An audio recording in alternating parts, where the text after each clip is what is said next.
బిడ్డా, తల్లిదండ్రులు నీకు జన్మ ఇచ్చిన వాళ్ళు మాత్రమే కాదు, నీ మొదటి దేవుళ్ళు, నీ మొదటి ఆశ్రయం.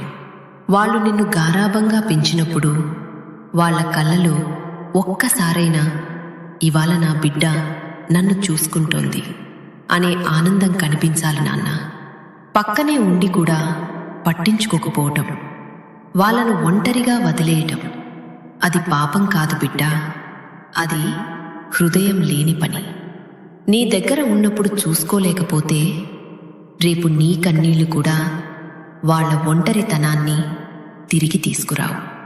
గుర్తుపెట్టుకో బిడ్డా, తల్లిదండ్రుల హృదయం గట్టిగా నొప్పి పెడితే ఆ బాధ నిశ్శబ్దంగా దేవుని దగ్గరకు చేరుతుంది. అప్పుడు ఈ దుర్గమ్మ కూడా క్షమించదు. ఇప్పుడే ప్రేమగా మాట్లాడి, ఇప్పుడే జాగ్రత్తగా